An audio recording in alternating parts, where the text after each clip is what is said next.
You don't need to do anything right now. You don't need to go anywhere or think of anything or solve anything that hasn't already been solved. Whatever the day asked of you, it has asked its last. You can put it down now, all of it. Just let it slide off to the side, the way a coat slips from a hook and puddles softly on the floor, and you don't even turn around to pick it up. Find the position that feels most like rest. If your shoulders are carrying something, let them drop. If your jaw has been holding on, and it probably has, let it soften. Your hands can open. Your feet can stop bracing against anything. There is nothing to brace against, not tonight. I'm going to take you somewhere built of old stone and older water, somewhere that smells like peat and warm iron and the particular green dampness of moss that has been growing on the same wall for 300 years, somewhere where the light is always amber, always late afternoon, always just on the edge of evening without ever quite tipping over into dark. You are the Cinderwright. You have always been the Cinderwright. Or at least you have been for long enough that the title fits the way a worn boot fits. Not tight anywhere, just present, just yours. Your work is gentle. Your work is slow. Your work is the work of fire kept low and steady, of warmth maintained through the long hours when everyone else has stopped noticing it, has simply sunk into it the way a sleeper sinks into a familiar mattress without thinking about the mattress at all. That is what you do.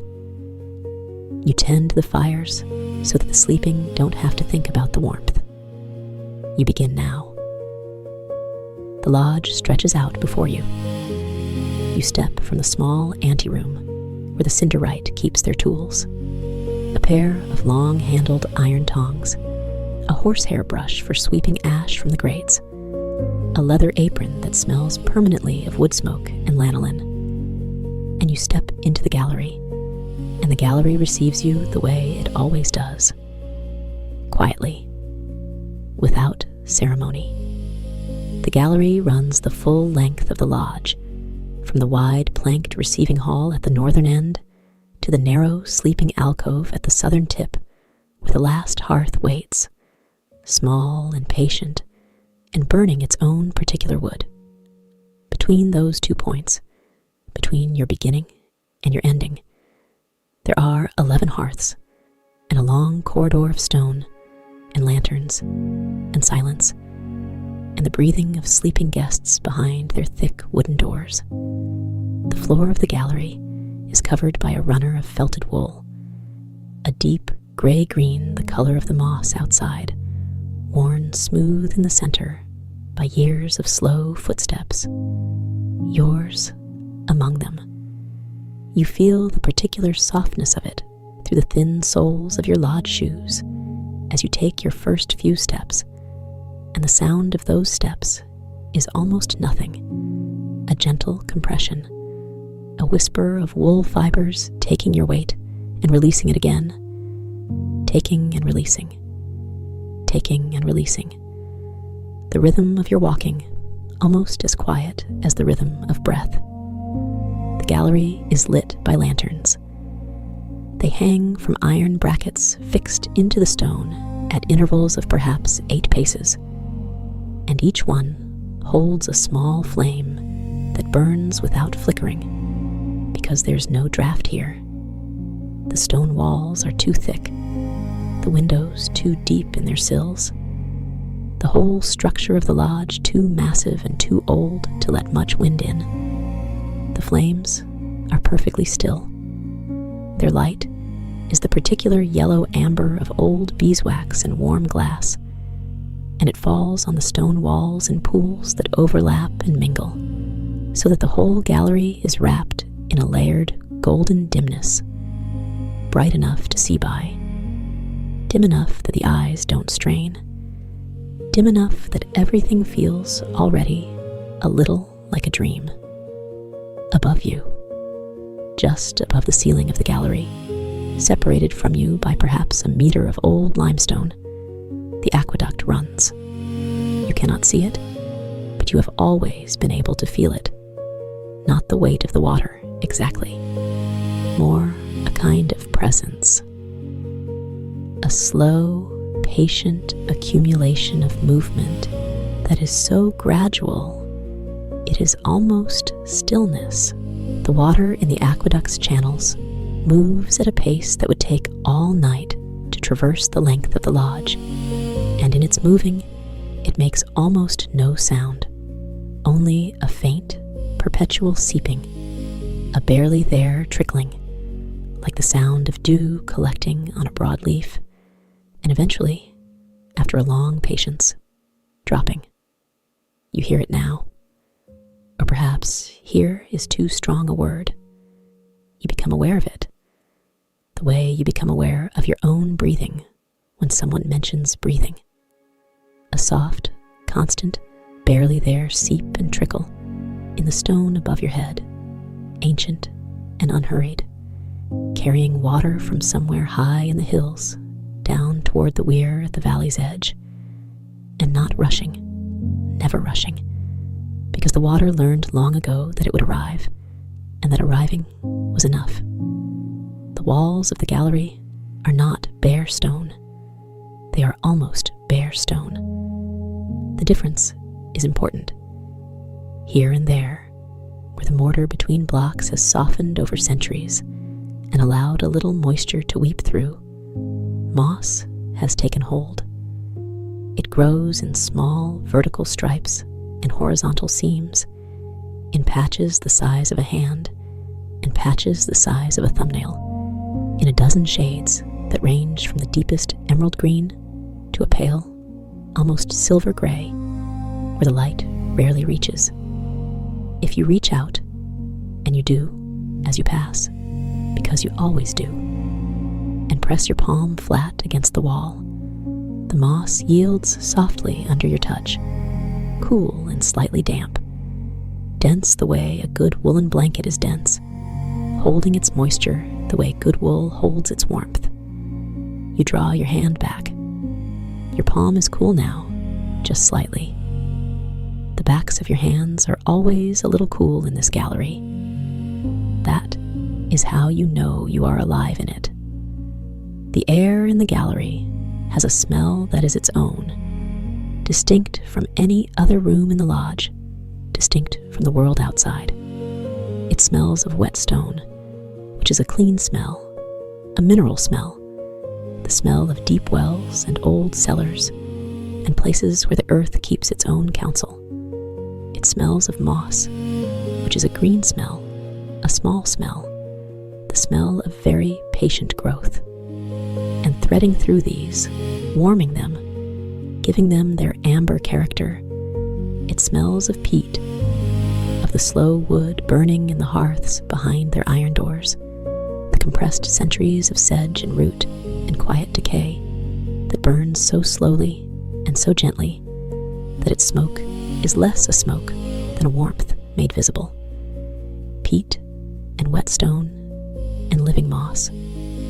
These are the three notes of the gallery's air, and you have breathed them so many times that breathing them now is itself a kind of returning.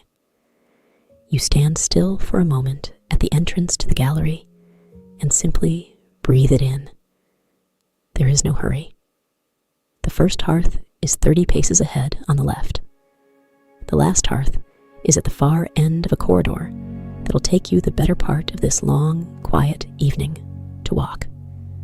The guests are sleeping. The water is seeping. The lanterns are burning without moving. Everything is as it should be. You begin to walk. The first hearth is set into the left-hand wall of the gallery, north side, first chamber. You know them all by their positions, and by their woods, and by the particular warmth each one throws. The first hearth burns birch, pale birch from the stands that grow along the upper stream, cut in autumn when the sap has drawn back down into the roots, split into thin wedges, and stacked in the drying shed for a full year before it comes here. Birch burns with a clean, almost bright warmth, not the deep red glow of peat, more a gentle, even heat the color of candlelight, and it smells faintly of nothing at all, which is its particular gift. Pure warmth without fragrance, so that the guest in the first chamber can smell whatever they brought with them, whatever their own particular dreams smell of. The hearth door is iron. All 12 of them are iron, cast in the same foundry in the same decade, fitted to arches of carved stone, and over the years, each one has developed its own character, its own resistance and release, its own particular sound when it opens and when it closes. The first hearth door opens with a slight stiffness on the right side of the hinge, which means you lift gently as you pull, just a fraction, and it swings wide without complaint. You look at the coals. This is the heart of the Cinderwright's work. This looking, reading the color of the coals, the way a navigator reads the color of the sky. Deep red means a hearth burning well and needing nothing. Pale orange, shading toward gray at the edges, means an hour has passed since the last feeding, and the wood is moving into its final stage, still warm, still radiating, but beginning to give up its last light. Gray-white, the color of cooling ash, means you are too late for this cycle, and you will need to coax the bed back to life with a small piece of birch held at the right angle, and patience. The first hearth is deep red tonight, steady, even, pulsing with a slow interior rhythm, as though the coals themselves are breathing. You watch it for a moment, the way the color shifts across the bed in slow waves, brighter here, dimmer there, following some logic of its own that has nothing to do with the world outside this small arch. The warmth presses against your palms as you crouch in front of the open door. The backs of your hands, behind you, are still cool from the gallery air. Front, warm. Back, cool. You are suspended between the two for just a breath. You close the hearth door. The sound of it is the sound you know best in this lodge. A soft iron click. Not sharp, not loud, but definite. The door seats itself in its frame with a small, settled weight, and the sound it makes is the sound of a thing completed. A small completion. 1 of 12. You feel the click more in your palm than you hear it with your ear. You rise and continue down the gallery. Your footsteps are soft on the felted wool runner. Your breath makes the faintest cloud in the cool air between hearths. You pass a closed door on your right, guest room 1, the northernmost, and from beneath its threshold comes a sound so quiet you might have imagined it, the slow, even breathing of a sleeping person. In and out. In, a long pause. Out, unhurried, untroubled. The breathing of someone deep in a particular country of sleep, somewhere past the threshold of dreaming and into the silent rooms beyond. You walk on. The second hearth is further along on the right, south side, second position. This one burns compressed peat. The blocks arrive wrapped in pale paper, dense and almost black, slightly oily to the touch, smelling even cold of earth and time.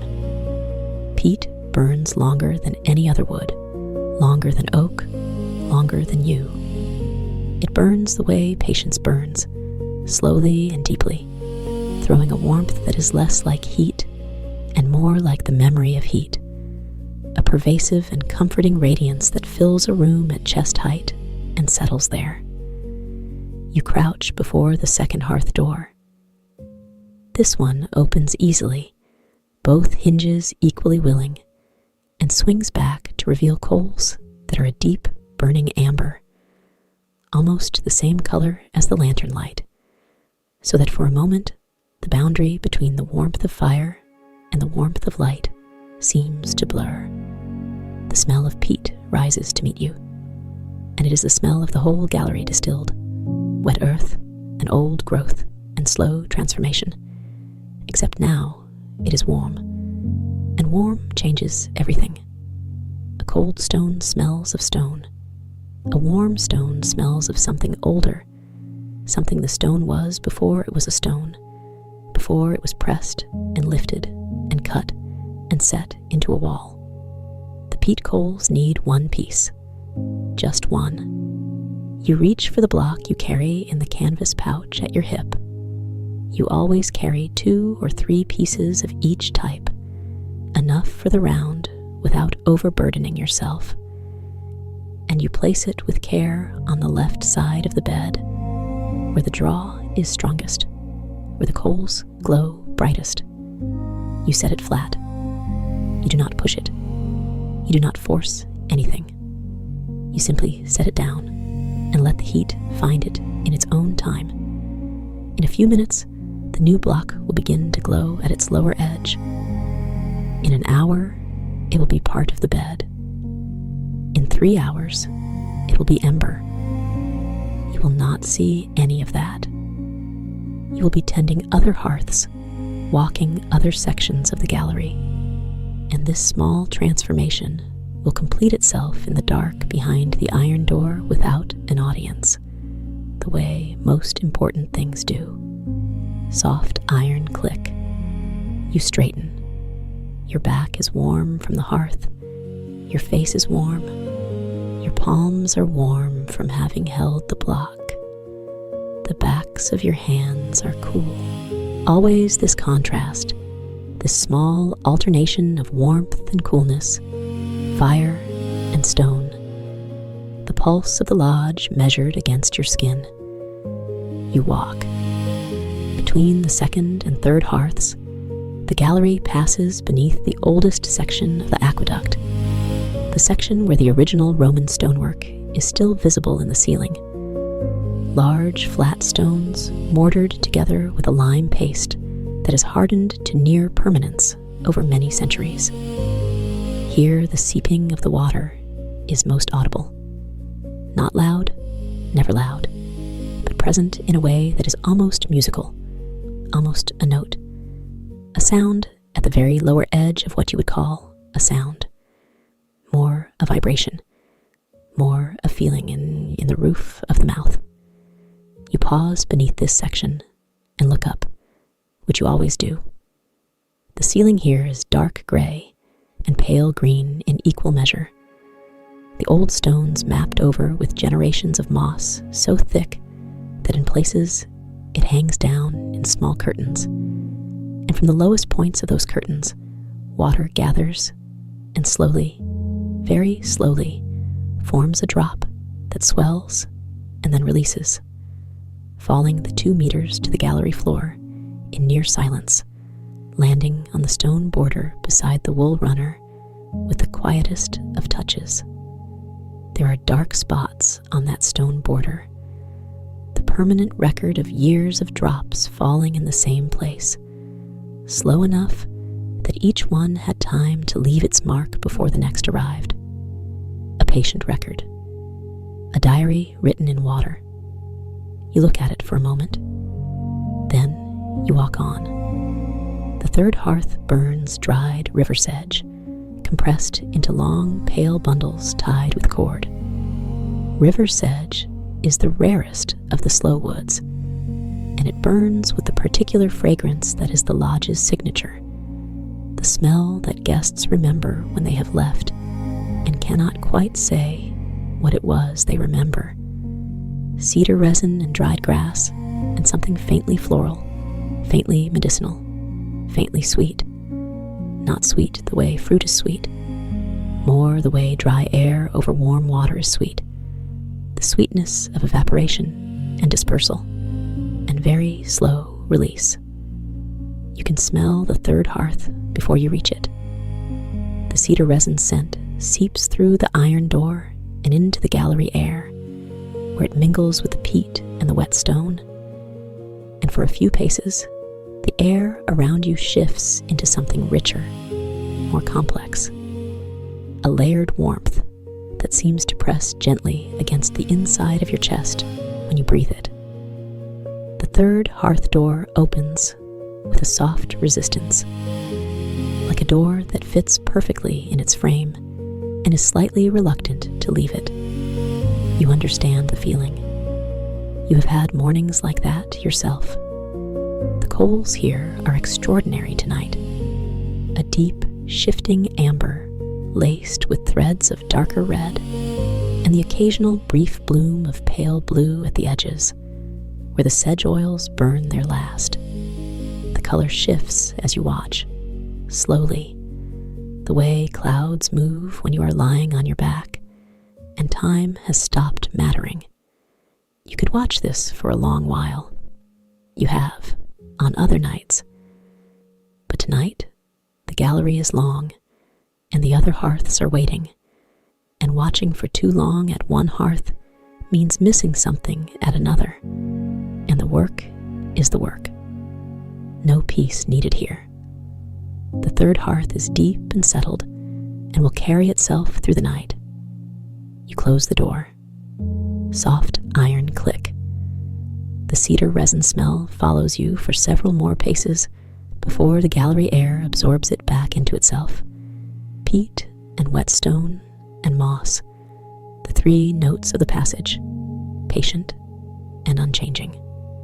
On your right, another door, a crack of warmer air at its base, the breathing of someone asleep, slower than the first guest, longer in the exhale, with a faint roughness that is not quite a snore, more the sound of very deep muscles releasing, of a body giving up its last held tension, the breathing of someone who has been tired for a long time and has finally, completely, let the tiredness win. You walk softly past. The gallery opens slightly here, not into a room, but into a widened section, perhaps twice the normal width, where the original builders added a small recess in the stone that has since been fitted with a narrow bench. The bench is old oak, dark with use, its surface worn smooth and slightly concave from many years of people sitting in exactly the same place. There is a low table beside it, and on the table, as there always is, as there always has been, a small ceramic pot with a lid, and beside it, a single cup. The pot holds what the lodge calls the evening water, water drawn from the aqueduct at the point where it enters the lodge, allowed to rest in a settling jar until it is perfectly clear, then warmed slowly on a small brazier in the lodge kitchen until it is just past hand temperature, then poured into this pot and carried here before the guests retired. It will have cooled by now to something near room temperature, which in the gallery means cool at first, then warming in your hands, then just right. You sit.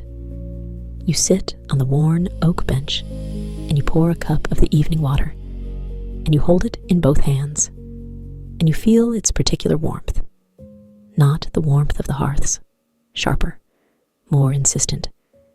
This is a gentler warmth, the warmth of something that was once warmer and is now settling toward the temperature of everything around it, a warmth that asks nothing of you, only that you hold it. You drink slowly. The water tastes of limestone and altitude and time. It tastes clean in the way that very simple things are clean. It has traveled a long distance to reach this cup, and it has been in no hurry about it. You sit for a while longer, after the cup is empty. The bench is solid beneath you. The stone walls on either side of the recess are close enough that you could rest your shoulders against both of them if you slumped, which you don't, but you could, and the possibility of it is itself a kind of comfort. Above you, the water seeps, perpetual and unhurried. The lanterns on either side of the recess burn with their absolute stillness. Your eyes are soft, not tired, or not only tired, but soft in the way eyes get when they have been looking at firelight, when the iris has relaxed and is receiving light rather than seeking it. You set down the cup. You rise. You continue. The fourth hearth is in the first of what the lodge calls the deep rooms, a section of the gallery where the stone walls bow inward slightly under the weight of the aqueduct above, and the ceiling is lower, and the lanterns here are smaller to compensate, set at shoulder height rather than overhead, so that the light comes from beside you rather than above you, and gives everything a sidelong, contemplative quality. The shadows in the deep rooms fall differently. They are longer and more present. They make the gallery feel inhabited in a way the open sections don't quite, as though the stone itself has opinions, has accumulated years of watching, and is now watching you in return, without judgment, with the mild and patient interest of something very old, observing something very new. The fourth hearth burns a slow oak, rounds of hardwood from a tree felled 3 years ago and dried the full time, dense with tannins, almost black in the center when you split it, burning with a steady and undemonstrative heat that simply endures. Oak is the hearth you trust most on cold nights. It does not have the fragrance of sedge, or the clean brightness of birch, or the deep earth quality of peat. It simply burns, and in burning, it is entirely reliable, and reliability is its own kind of beauty. The door to the fourth hearth opens with the slightest downward pressure on the handle, a small trick of the hinge, nothing more, and reveals coals that are low tonight. Not cold, not dead, but lower than you'd like for the deep rooms, where the stone absorbs heat slowly and releases it slowly, and needs a steady fire behind the iron door to maintain the kind of warmth that reaches the sleeping guests through the walls. You feed it 2 pieces of oak, not 1, 2, placed in a careful arrangement, 1 flat on the existing bed, 1 leaned against the back wall of the hearth at a slight angle, so that the draft carries the flame up along its face. You watch for a moment, long enough to see the first pale lick of flame begin at the lower edge of the angled piece, rising without hurry, finding its way along the grain of the wood, the way water finds the lowest point, not because it is trying to, simply because that is what flame does when wood is good and dry, and the draft is right. Soft iron click. The fourth hearth door settles into its frame. You can feel through the iron the faint vibration of the new fire taking hold inside, a barely perceptible warmth in the handle that will, in an hour, become heat you can feel from a pace away. You walk on into the deeper section of the gallery. Here the wool runner is thickest. At this end of the lodge, the runner is newer, replaced perhaps a decade ago when the original became too worn to cushion sound, and it is denser underfoot, almost springy, so that your steps are even softer here than in the northern section. Walking on it is like walking on compressed moss. You are aware of the absence of sound your steps make. The the way a drummer becomes aware of the silence between beats. Your passage through the gallery leaves almost no mark on it. The walls here are more heavily colonized by moss than anywhere else in the lodge. The deep rooms are where the moisture is greatest. The aqueduct above is at its thickest at this point, the stone most permeable, the seeping most constant, and so the moss here is not in patches, but in sheets, continuous green and gray-green sheets that cover the lower 2/3 of both walls in a surface that is soft and yielding and very slightly luminous in the lantern light, reflecting it back in a way that plain stone would not, giving the deep rooms this quality of being gently, evenly lit from all directions. You run your hand along the wall as you walk. This is not a habit you think about. Your palm trails along the moss the way a child trails their hand from a slow boat, not dragging, not pressing, simply touching, maintaining contact with something solid and cool and alive while the passage moves around you. The moss yields, cool and slightly damp. Your palm is cool now. The contrast with the hearth warmth will come again in a few paces. The 5th hearth burns a compressed mix, a block made in the lodge's own outbuilding from a combination of dried sedge and birch sawdust and a small amount of pressed peat, bound with a clay slip and dried in the summer shed.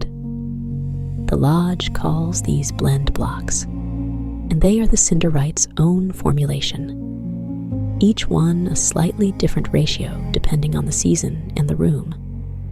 And the 5th hearth's blend is heavier on the sedge, lighter on the peat, because the guest in room 5 has been coming to the lodge for many years and has made known in the quiet and indirect way that long-standing guests make things known, that the cedar resin smell of sedge is the thing they most associate with sleeping well.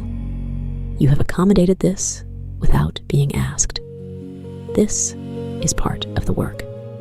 The 5th hearth door opens with a sound that is almost entirely absent. This hinge has been oiled so many times and so recently that it moves in total silence, which always slightly surprises you. The absence of resistance where you expect a small amount. Inside, the blend block coals glow a warm, streaked amber.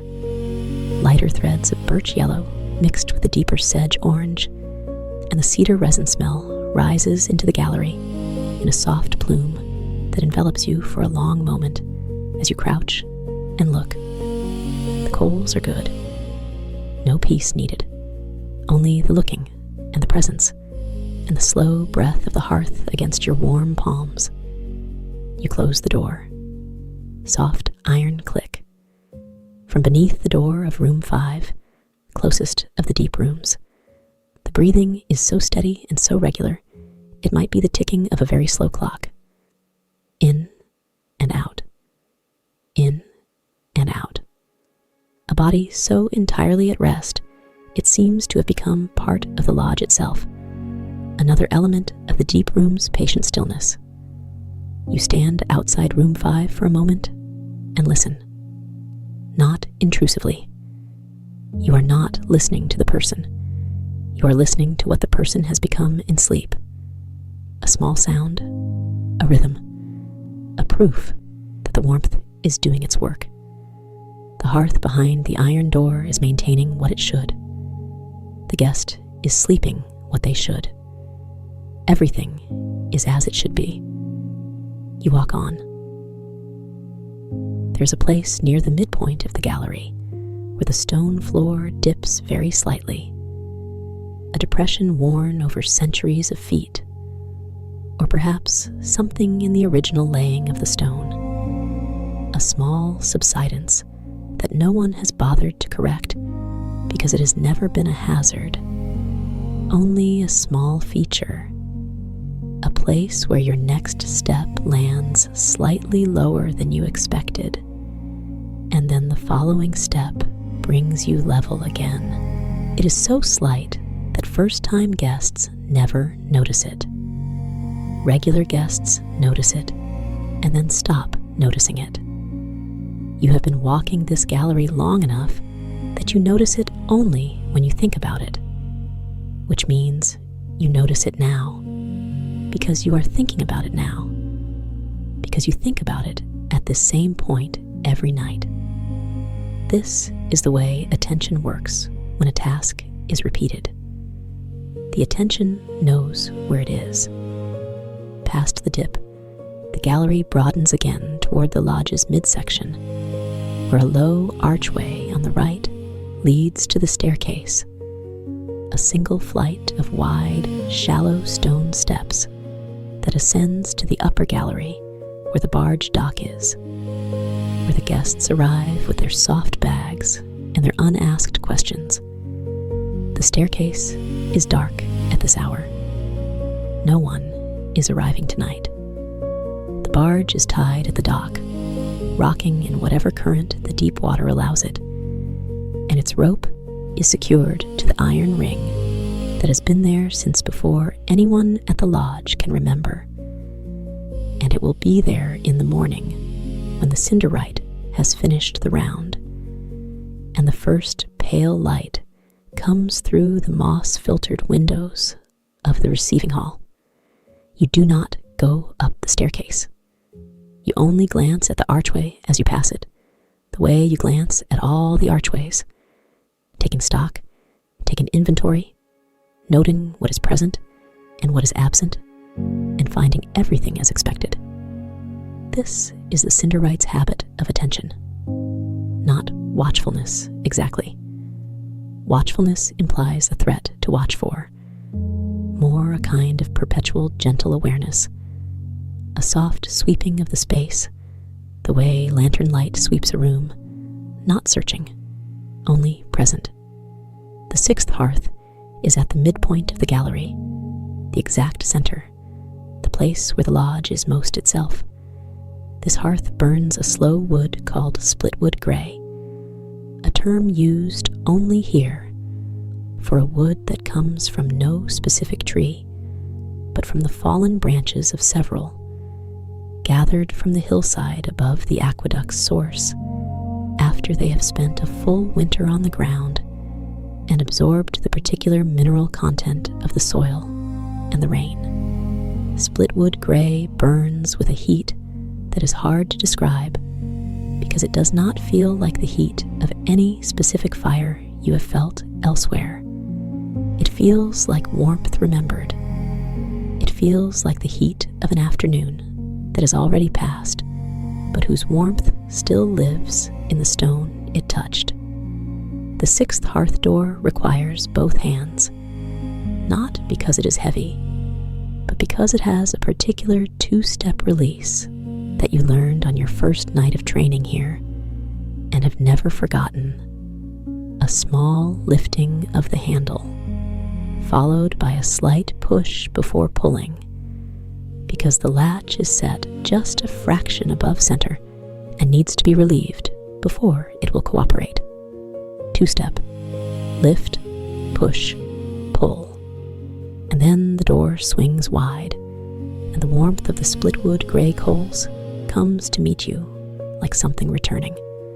The coals here are the deepest red you have seen tonight, a red that is almost maroon, almost the color of dried berries, almost the color of old wood stain, in a room where the light has been amber for a very long time.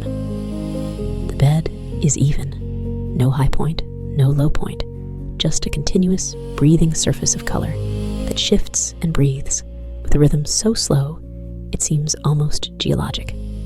You sit with this for a long moment, not quite crouched, not quite kneeling, something in between, the body's compromise between inspection and rest, the knees bent enough to bring you level with the hearth opening, the weight distributed evenly, the spine neither tense nor collapsed.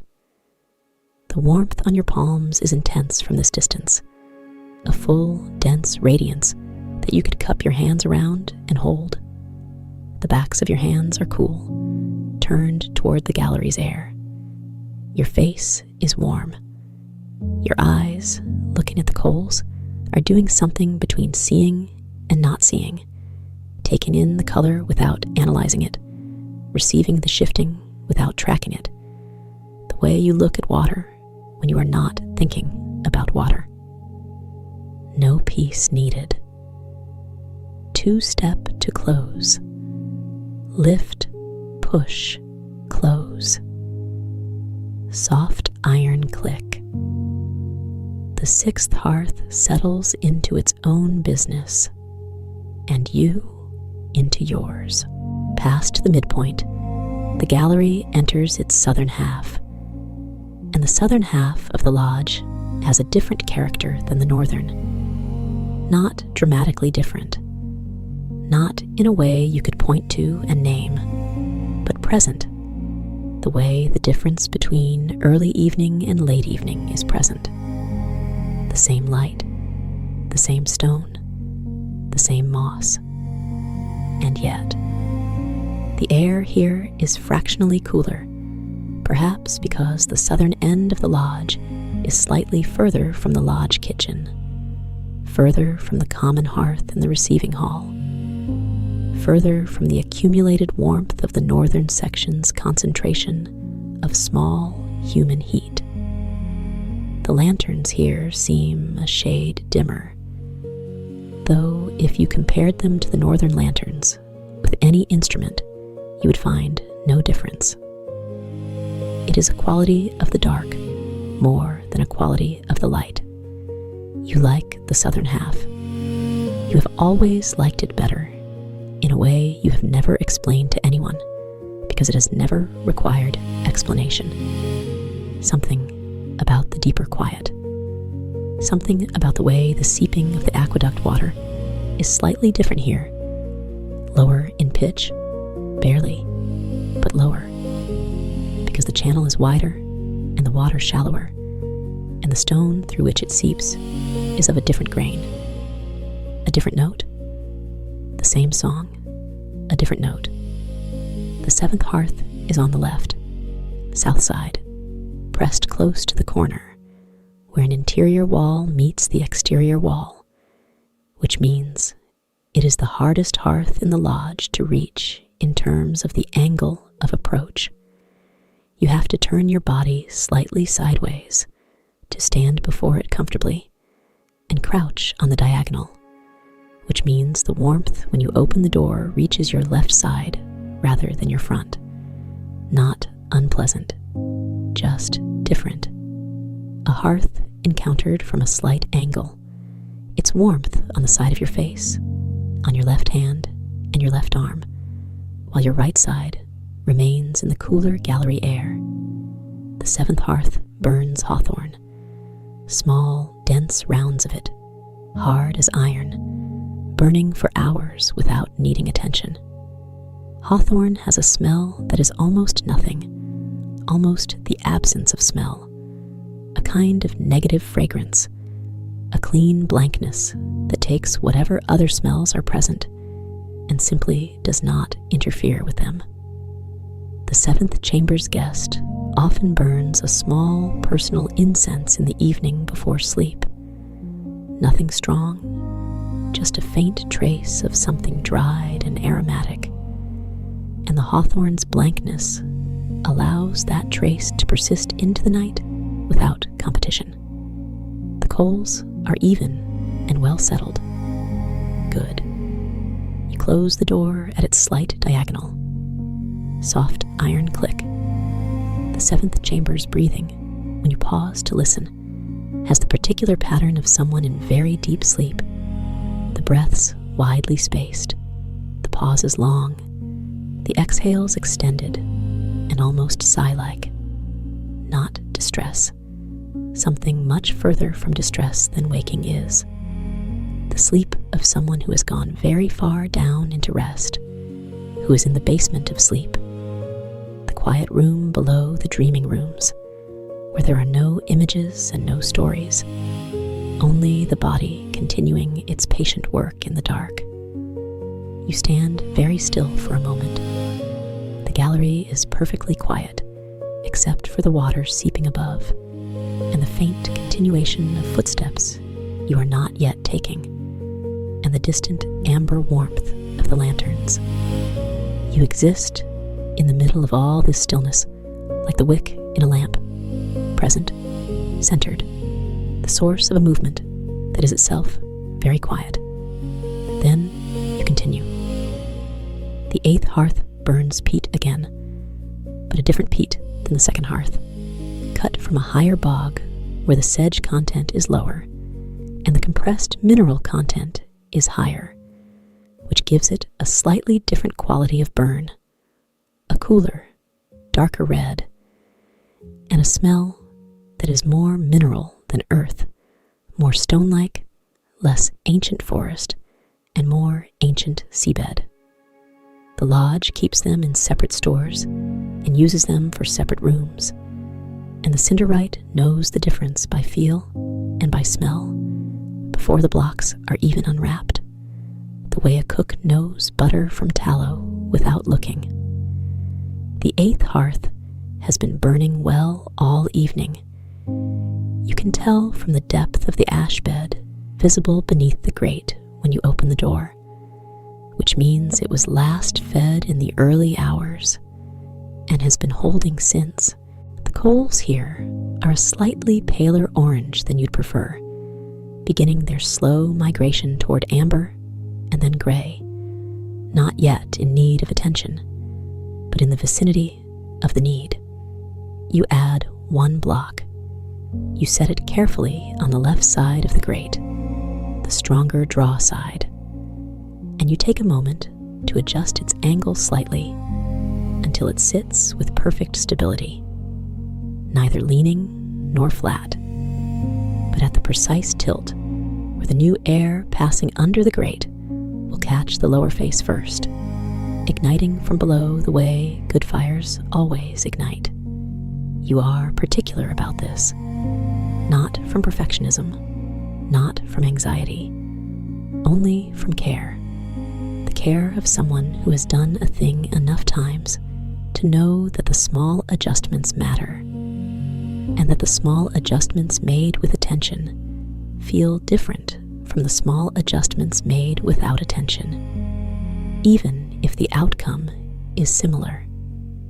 You care about the placement of the block, because the placement of the block is what you have in this moment, and in this moment, it is enough.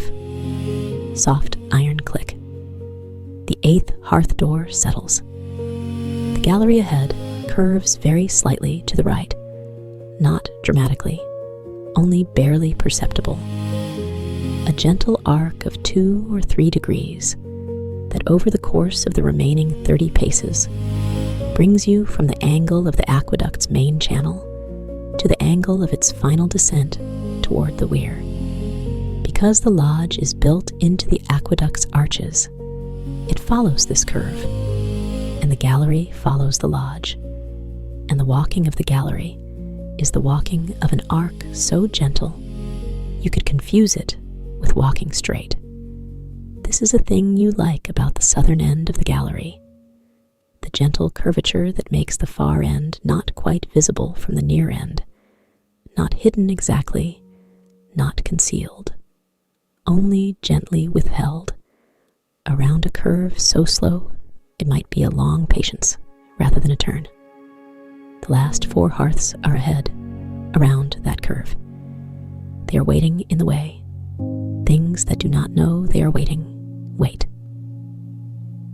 You reach the 9th hearth and find it burning apple wood, old apple, from a tree that fell naturally in the orchard at the lodge's south end, wood that smells of the specific sweetness of dried apple flesh and sun-warmed bark, a sweetness that does not compete with the peat and whetstone of the gallery, but adds to it a kind of warm domestic note, a note of stored summer, of cellar and kitchen, and the warmth of things harvested and kept.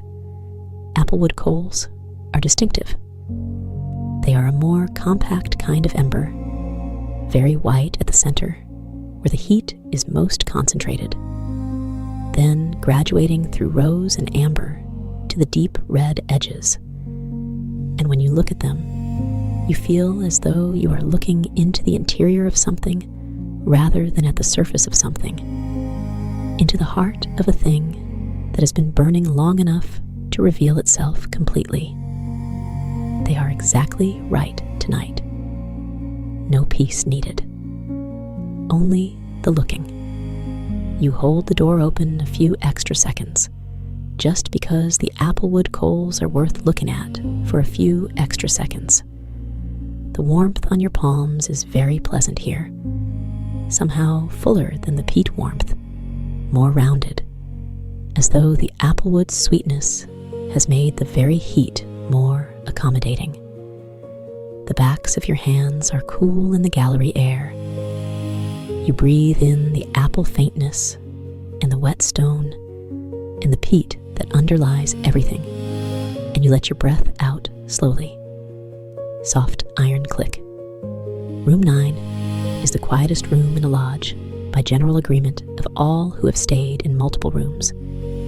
The stone here is thickest, the moss heaviest on the outer wall, the aqueduct above at its quietest reach. The breathing from beneath the door is almost undetectable. You have to stand very still and lower your attention to catch it. And when you do, it is the most peaceful sound in the lodge, which is saying something, because the lodge contains a great deal of peaceful sound. Long, slow, even. Long, slow, even. In and out. You stand there a moment, just a moment, absorbing it the way the moss absorbs the slow water above. Then you walk on.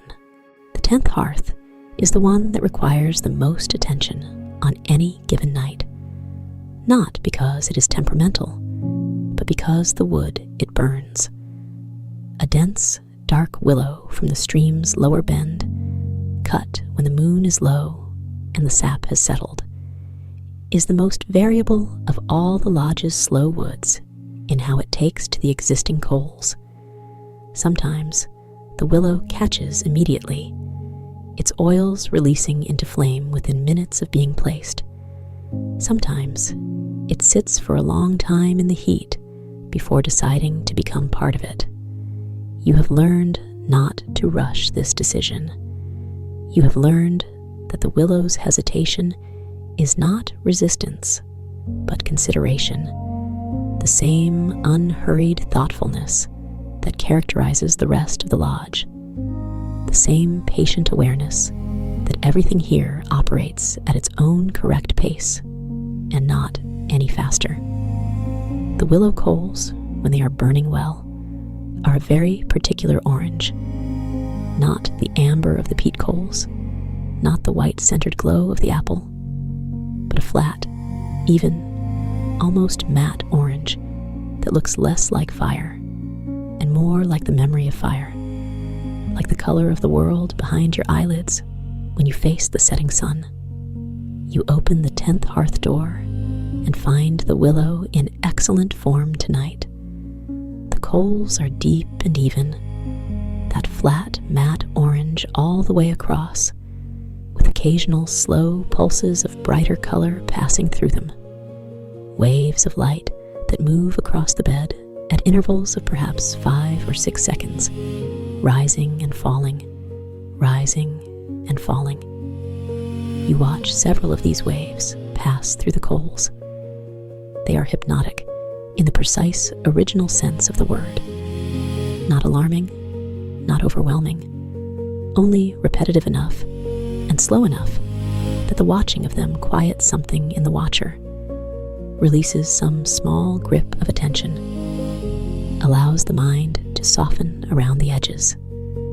You watch the coals for longer than you planned.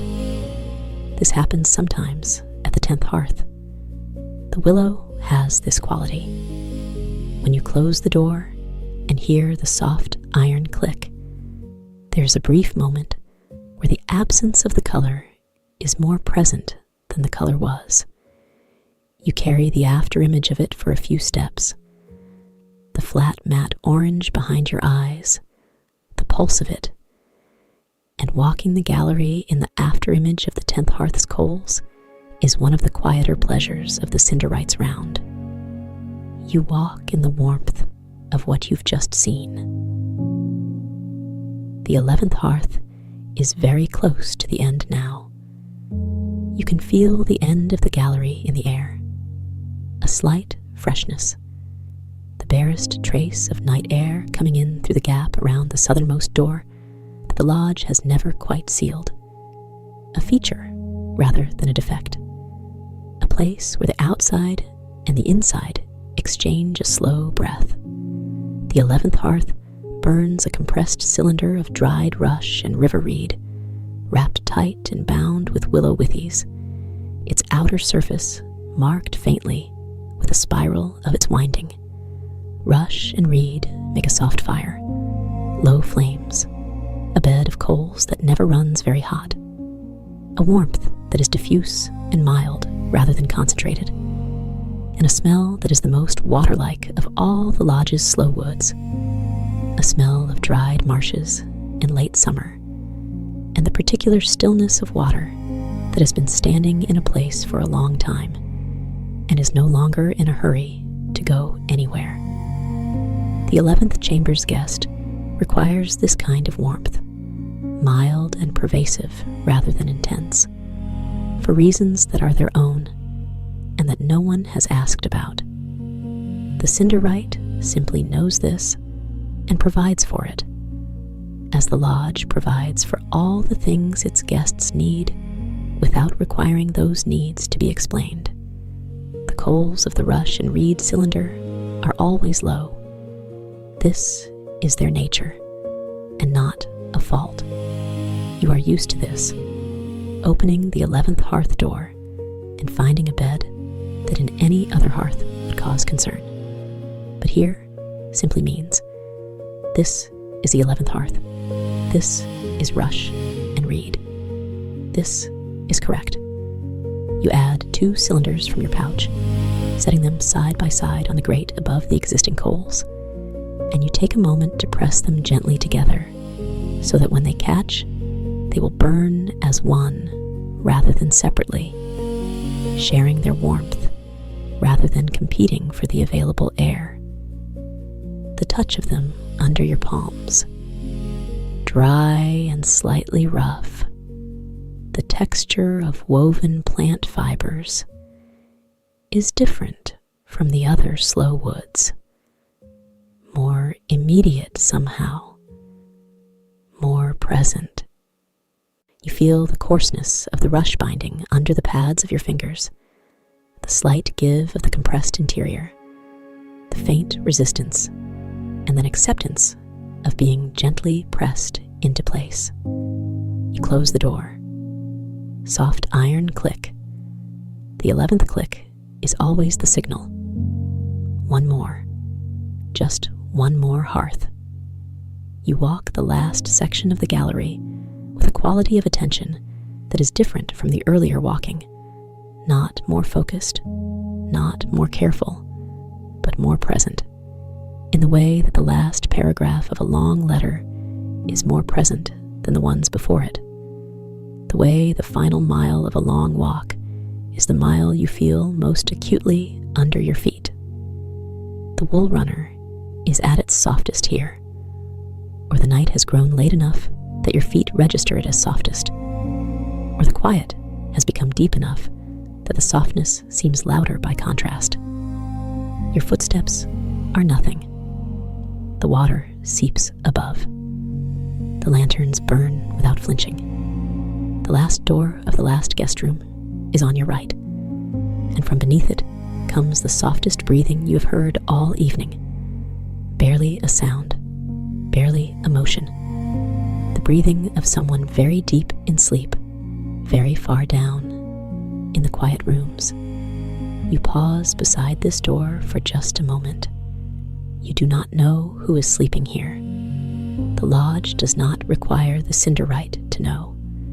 There is only a person, and a room, and a warmth that has been maintained for them all evening, and now the breathing that is the evidence of that warmth having worked. You walk on to the last hearth. The 12th hearth is at the very end of the gallery, set into the southern wall rather than the side walls, the only hearth that faces you directly as you approach it rather than requiring a turn. You see it from several paces away, the faint orange glow seeping around the edges of the iron door in a way that a well-maintained fire eventually reveals itself even through iron, a warmth visible before it is tangible. The 12th hearth burns cedar, real cedar, not the cedar resin in the sedge, but shavings and small rounds of true cedar from a store that replenishes slowly and is used only here, only for this last hearth, because the last hearth has the most important work of the night. You cannot entirely explain this belief. It has come to you gradually over many rounds of the gallery, and gradually arrived beliefs are the ones most worth keeping. The 12th hearth is the last thing burning when all the guests are sleeping and the whole lodge has settled into its deepest quiet, and it burns cedar. And cedar is the smell most associated in the oldest parts of the human mind with safety and permanence, and the kind of slow, continuing warmth that does not require attention because it has been reliable for so long that it has become trustworthy. You stand before the 12th hearth and place both palms flat against the iron door. It is warm under your hands, not hot, warm. The kind of warmth that has been here all evening and will continue to be here after you have gone. A warmth that does not need you to maintain it in this moment, only to confirm it. Your palms press gently against the iron and feel the fire on the other side of it. The fire that does not know. It is the last fire on the round. The fire that burns with the same patience as the first fire, and the middle fires, and all the fires between. You stay like this for a little while, both hands flat on the warm iron. The backs of your hands are cool, as always. The gallery air finds the backs of your hands and holds them lightly. A cool presence, like the touch of the moss on the walls, the touch of the evening water in the ceramic cup, the touch of the stone corridor that has been here for centuries and does not need anything from you, but accepts you walking through it with a generosity that only old stone has. You open the door. The cedar coals are deep and beautiful, a red so dense it seems to have weight, not the lightweight orange of the rush and reed, not the matte flat glow of the willow, but something more substantial, more settled, a red that comes from wood that has been transforming for hours and has arrived somewhere very close to its final form. Cedar coals hold their heat for a long time. They will still be warm when the morning light comes through the moss-covered windows. They will still be faintly warm when the first barge of the new day ties at the dock, and the new guests step carefully onto the stone quay and breathe in for the first time the air of the lodge, peat and wet stone and living moss, and feel, without knowing why, that they have arrived somewhere they were meant to arrive. You do not add a piece. The 12th hearth does not need one tonight. You simply look at the coals for a long while, longer than you looked at any of the others, because this is the end of the round, and because the cedar coals deserve a long looking, and because the night is entirely yours now, in a way it was not quite before, when there were still hearths ahead to tend. coals breathe their slow color. The warmth on your palms is steady and full. The backs of your hands are cool. Above you, the water seeps, the most quiet it has been all evening, the lowest, faintest note. You close the door. Soft iron click. The 12th click. The round is complete. You turn from the 12th hearth and face the long gallery. All of it, stretching back through its gentle curve toward the north, toward the receiving hall, toward the staircase and the barge dock, and the world outside, where the night has fully arrived now, and the aqueduct continues its patient delivery of hill water toward the valley. You cannot see the full length of the gallery from here, only the first visible reach of it, the nearest lanterns, the runner of felted wool, dark green and gray in the yellow light, the walls with their moss and their old stone and their slow seeping. Behind 11 iron doors, 11 fires are burning. Behind 12 doors of heavier wood, 12 guests are sleeping. The 12th hearth is burning cedar behind you. The first hearth is burning birch, far ahead, and will be for hours. All the others are burning their patient slow woods in their quiet rooms, maintaining the warmth that the sleeping guests no longer think about, that they sank into and stopped noticing, that has become simply the temperature of the night, the temperature of the lodge, the temperature of being taken care of without knowing you are being taken care of. You begin to walk back. The return walk is different from the going out walk. Nothing needs to be done on the return. The hearths are all tended, the coals all checked, the 1 or 2 additions all made. And so the return is a pure walking, a walking for its own sake, a slow passage through the gallery that requires only your presence and not your work. Your hands are in the pockets of your apron, loosely, where they feel the residual warmth of the cedar resin sedge and the birch and the peat, the warmth that is gathered in the leather through an evening of crouching before open doors. The pockets of a Cinderwright's apron are always warmer than the air. They are small, personal hearths. This is one of the things no one mentions about the work, but which anyone who has done it for long enough comes to notice. You walk past the 12th chamber's muffled breathing, past the 11th, where the rush and reed cylinders are warming to the existing coals, past the 10th, where the willow orange is still glowing in your eyelid memory, past the 9th, where the apple wood is at its most fragrant in the deepest part of the night. The moss on the walls has grown subtly more luminous since you last passed this way, or the lanterns have dimmed the faintest increment, reducing the contrast, allowing the moss's own retained light to become more visible. The walls seem lit from within, or lit from the side, or lit in some way that bypasses the lanterns entirely and comes from the older, quieter light of the stone itself and the water above it, and the long patience of living things growing very slowly in the dark. You trail your hand along the wall again, cool and yielding, dense and faintly damp. The moss accepts the touch the way it accepts the water, without ceremony, without comment, simply by being present and allowing contact. You pass the midpoint depression in the floor and feel the familiar slight drop and recovery. You pass the archway to the staircase, dark and quiet. You pass the oak bench in the stone recess, the ceramic pot empty, the cup turned upside down where you left it.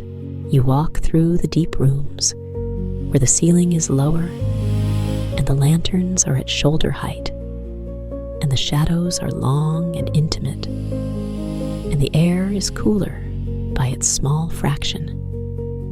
The deep rooms at the end of the night are different from the deep rooms at the beginning of the night. They have accumulated several more hours of quiet. They have grown more settled, more interior, more sure of themselves. You pass the third hearth and catch the last trailing cedar resin sweetness of the sedge. You pass the second hearth and feel the peat warmth through the iron door, even without opening it. A gentle radiation, a reminder.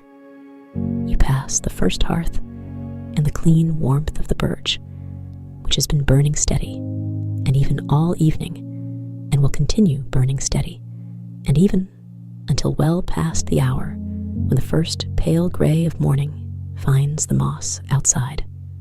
The receiving hall is ahead, a wider space, lighter, where the common hearth, the big central hearth that is the lodge keeper's domain and not yours, has burned down to a magnificent deep bed of coals that no longer needs management, only time. You stop at the entrance to the receiving hall and look at the common hearth from where you stand. The coals pulse with their slow color, deeper even than the 12th hearth's cedar, having accumulated a full day's burning, a geological depth of heat. The receiving hall smells of all the slow woods at once, every visitor who has sat by this hearth contributing their particular warmth and fragrance to an accumulation that no single wood could produce. It smells of the lodge. It smells like arriving. You take off the leather apron and hang it on the hook beside the receiving hall door. The apron carries its warmth, even as it hangs there, leather still holding the heat from a dozen crouching moments, a dozen open doors, a dozen long regardings of amber coals. You hold the apron on the hook for a moment before releasing it, and the leather is warm under your palm, and then you let go. There's a low chair beside the common hearth, not a sleeping chair. The lodge has many of those, deeper and wider, but a good, simple chair, wooden with a back that is precisely the right angle, and a seat worn smooth from many evenings of sitting in exactly this way after the round is complete. You sit in it. The common hearth is before you. The coals do not need you. Everything is tended. Every fire is burning. Every guest is sleeping. The water is seeping above the full length of the gallery with its faint, perpetual patience. The moss is cool on the walls. The lanterns are still. You let the chair take your weight. The warmth of the common hearth reaches you from across the room. Not intense at this distance, only a steady radiance. A warmth you do not have to reach toward because it is already here, already present, already surrounding you, the way the lodge's air surrounds you. Peat and wet stone, and the faintest cedar resin from somewhere far down the gallery. Your hands rest in your lap. They are warm. Your palms from the hearthwork, your fingers from the apron pockets, and they rest with an ease that hands have when they have done what they were supposed to do and have been allowed to stop. You look at the coals. You let your eyes soften. You let the color of the coals move through you without your having to follow it, the way the aqueduct water moves through the stone above without the stone having to understand it. The gallery is quiet. The lodge is quiet. The night outside is quiet, in the way that late nights over water are quiet. A deep and genuine silence underpinned by the smallest possible sounds, the sounds that are only audible when everything louder has stopped. The seeping of the water. Very far away, the soft creak of a timber as the stone around it shifts its weight. The breathing of sleeping guests, too far to hear individually now, merged into a collective and barely perceptible rhythm that is less a sound than an awareness. The awareness of many breathing bodies in many rooms, each one very far down in sleep, each one tended and warm. Your own breathing.